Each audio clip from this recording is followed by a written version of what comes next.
Isn't this the greatest time to be alive? Just look around.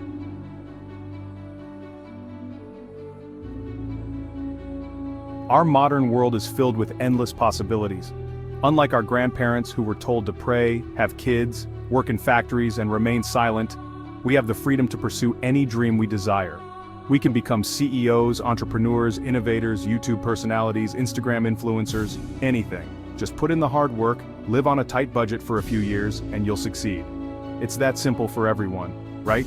So get off your couch, start hustling, follow Gary Vee, and you'll be swimming in success in no time. You don't want to be a failure, do you? Of course not, so gear up and start crushing it.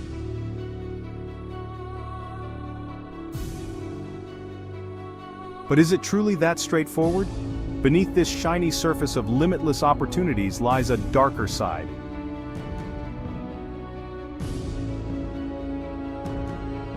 South Korean-born German philosopher Byung-Chul Han raises a concerning point. Our capitalist society is pushing humanity toward collective burnout, narcissism, and hyperattention.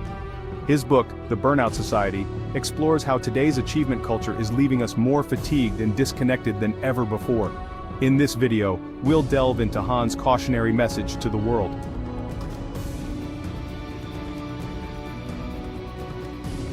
Byung-Chul Han identifies a significant shift in what drives us, especially in work, self-improvement, and social interactions.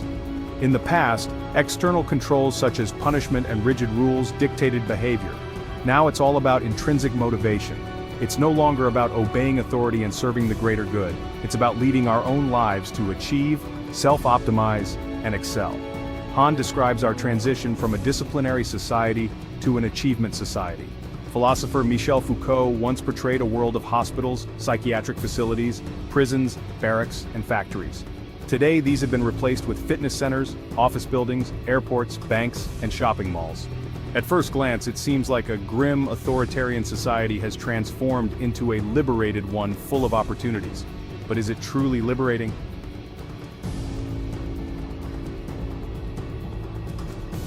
Western capitalist neoliberalism promotes the notion of unlimited can, as Han puts it.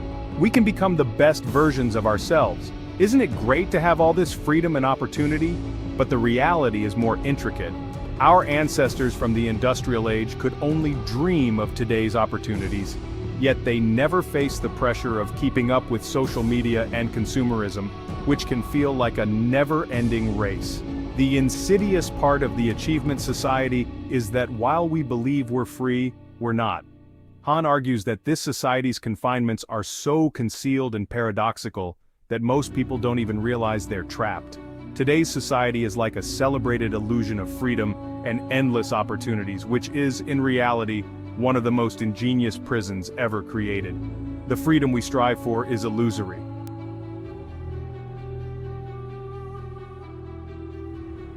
Han refers to this as the tyranny of positivity.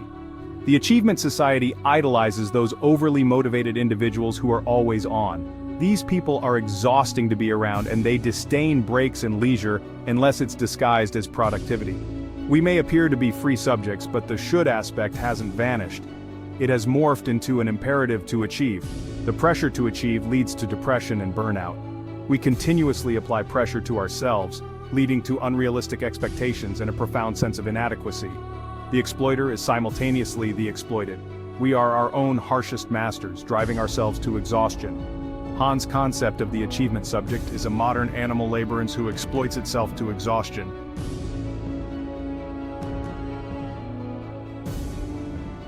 Han argues that digital technology perpetuates this cycle, exposing us to excess stimuli and fragmented attention.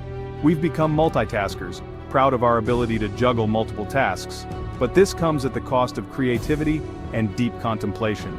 Our attention has become scattered, preventing us from creating something profound. We're constantly interrupted by notifications and superficial distractions.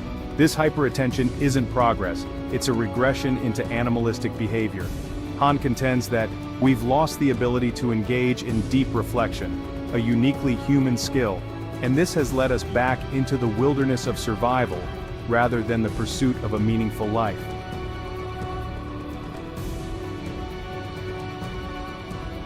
Han describes us as entrepreneurs of ourselves, driven by narcissism and societal expectations. Friendships and connections lack depth, and relationships are often transactional. Social networks heighten narcissism, focusing on self-promotion and validation. The achievement society's focus on self-optimization leads to self-destructive behaviors.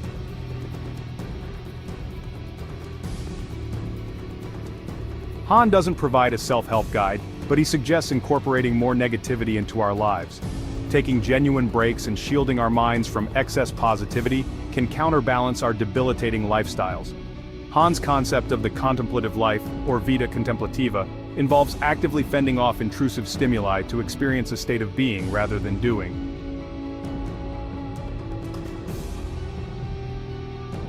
In conclusion, Han warns that the capitalist economy's focus on survival and health has stripped life of its deeper meaning.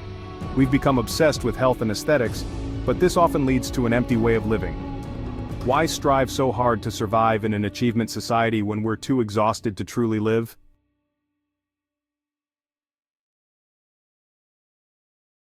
Thank you for watching. If you enjoyed this video, consider supporting the channel by watching and sharing all our videos.